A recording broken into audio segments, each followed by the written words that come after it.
We are the mountain people.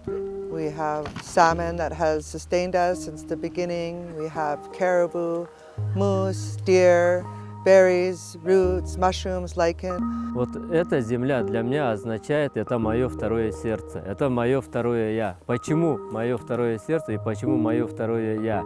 Потому что вот эти вот болота, реки, озера, это все для меня родное. Здесь мои предки жили. Я все часто вижу и хожу, где мои предки строились, где избушки ихние были. Эти ягельные пастбища, они очень важны для того, чтобы... Важны пастбища для того, чтобы содержать оленей. Хоть какое-то оставшееся там время, я не знаю, в будущем. Само название ханты, если перевести на русский язык, это человек.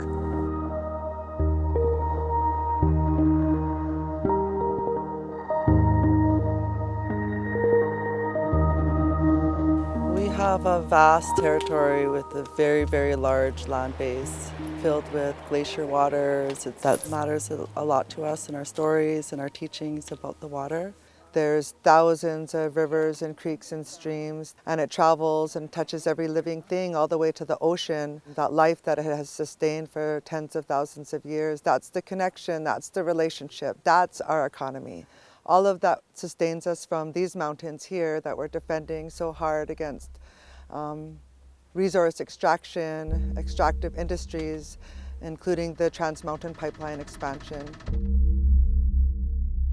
And we're at the actual location. This is just feet away or meters away from the Trans Mountain Man Camp permit location, where they want to house 1,000 construction workers for the Trans Mountain Pipeline.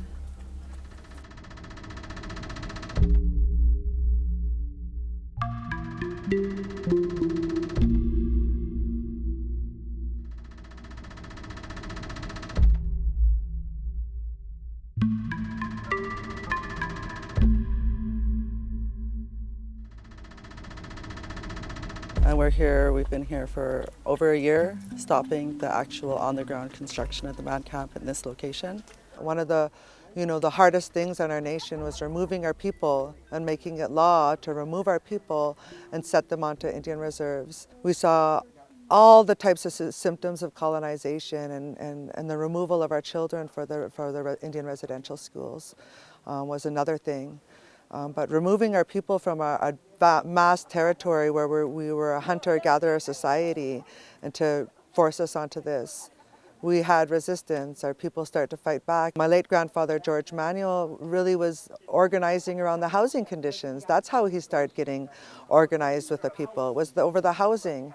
После того, как недропользователи приехали, они, во-первых, испортили нашу экологию, закапывая нефть, металлолом и так далее. Начали ущемлять наши права и интересы. Когда-то раньше я свободно двигался, но не могут ко мне друзья проехать, потому что контрольно-пропускные пункты недропользователей, они нас не дают свободно проезжать и ездить друг к другу.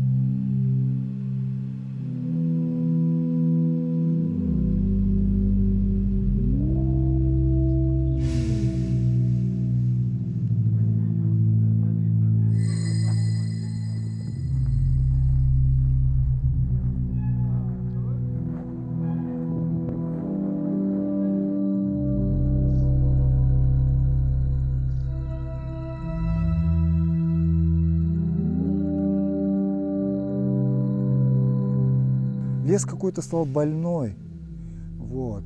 Ягель какой-то весь такой исхудавшийся. Бедные олени бегают, некоторые, приезжаешь к оленеводам, вообще худые, потому что нечем им питаться. Но это действительно так. Вот в таких вот условиях сейчас вот мы и живем, пытаемся выжить. Есть какое-то основание, что вы меня сейчас задерживаете? Конечно. А какое основание? Подтвердить по паспорту, что вы... По паспорту, я по паспорту охраннику показал. Я охраннику показал. Ну я же домой еду. Ну а там такие же охранники сидят. Вот зачем? Можно ваш педик? Это у вас охранника, даже нет документов. Вот вы мне представьтесь, давайте посмотрим, как ваша фамилия, отчество. Зачем снимаете? Так а нам сказали, что вот такие конфликты снимать, вот когда вот не пропускать. У вас есть основания, то, что вот я коренной житель, я с детьми еду, вот мне дети маленькие. Да, вот дети маленькие, смотрите, сидят. И вы мне задерживаете на камеру. Я просто не... По паспорту. Вот я вам паспорт показал, я человеку. Ничего не показываю. Ну это я вам, я коллеге вашему показал.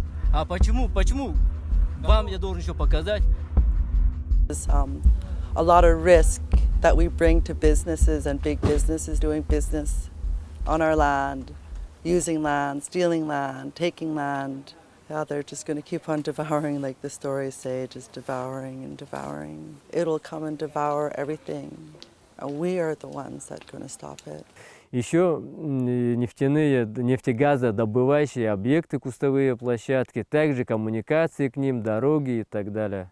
Ну, я помню столкновение такое, когда я работаю у недропользователей, где я работаю в том цеху, на факеле был разлив. То есть я там же участвовал, когда все это убирали, с воды доставали нефть. Но когда с воды нефть достали, ее в болото вылили. Подошел к начальнику цеха, вот так и так, я сказал, почему с воды достали, все хорошо убрали, а почему то, что с воды достали, ее вылили в болото. Никто меры не принимал. Я потом сообщил в СМИ ура.ру, представительство ура.ру приехали, статью сняли, опубликовали.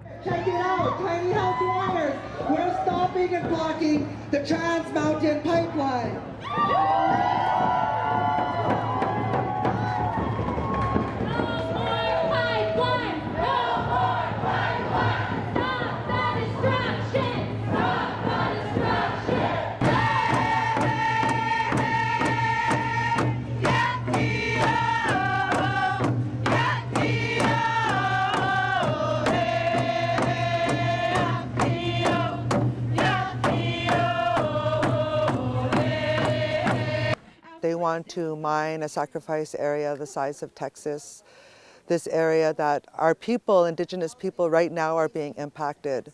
They're dying of cancers. We're hearing from our relatives that they're burying a family member every month there on their reservations. Some of these communities haven't even bathed their baby in fresh flowing water, where if they bathe in it, they're getting sores on their body, open lesions that they are thinking is normal until they leave and go to even places like the city of Vancouver that has better drinking water than them, isolated in one of the most supposed to be pristine areas of the world. Самое сложное, находясь здесь на стойбище, вот, когда у тебя, допустим, какая-то маленькая территория закреплена за тобой, и это твой ресурс не в недрах, а вот поверхностный ресурс как раз для жизни, для выживания.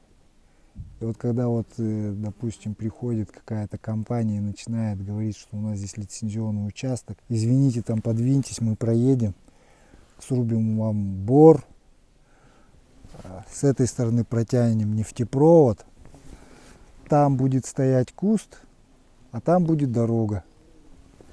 И когда вот это кольцо сжимается, такое ощущение, как будто бы тебе наступает на горло. We've never benefited from the oil and gas industry in our territory.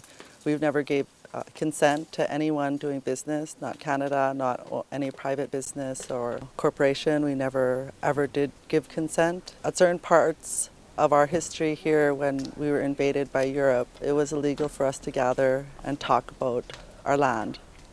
Like what we're doing here, gathering and talking about our land. It's actually very natural.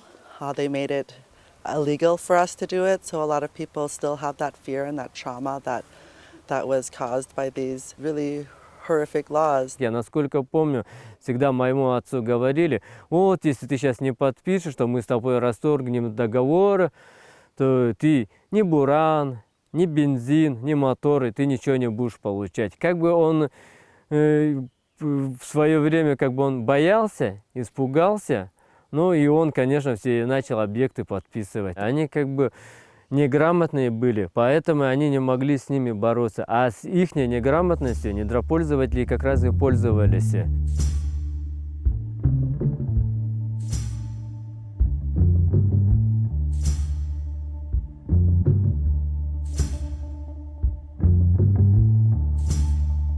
You know, this whole oil and gas industry and the resource extraction industry is a rape industry. It's a rape culture.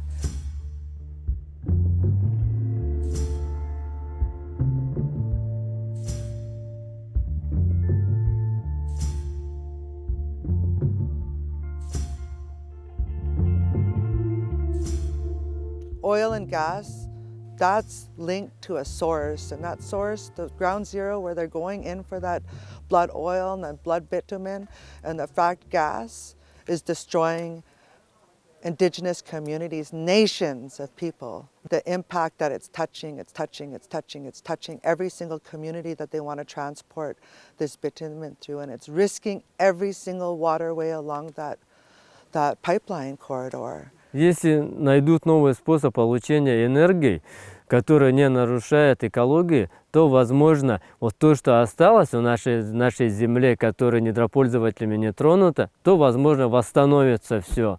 Рыба вернется, дичь вернется, зверь вернется. Тогда, возможно, мы будем, как наши предки жили, и будем жить так же, вести спокойно традиционный образ жизни. You know, climate change and colonization go hand in hand. You know, the more they continue with the colonization of indigenous peoples in our lands, the more that this earth is going to be destroyed. It is the decolonization of our people and the liberation of our peoples and our lands that's going to save this planet.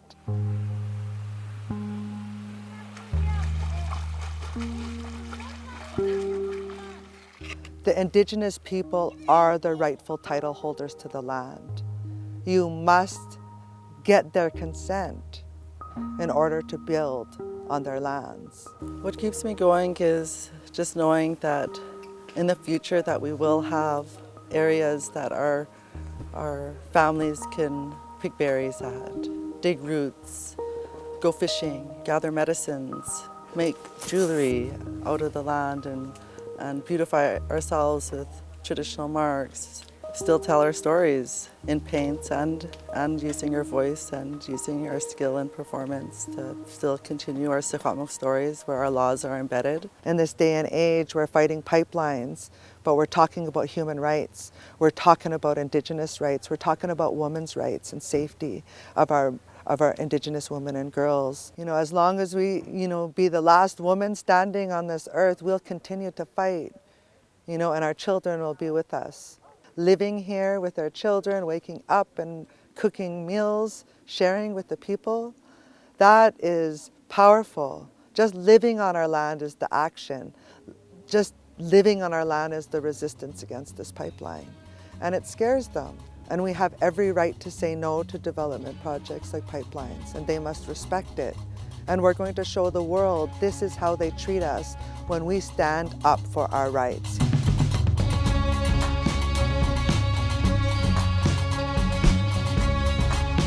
Ну, я думаю, что мне двигаться вперед, бороться за экологию, мне дает сила, это, во-первых, мои дети. А есть люди, которые, они боятся, и это не делают. Но это очень плохо, что они боятся.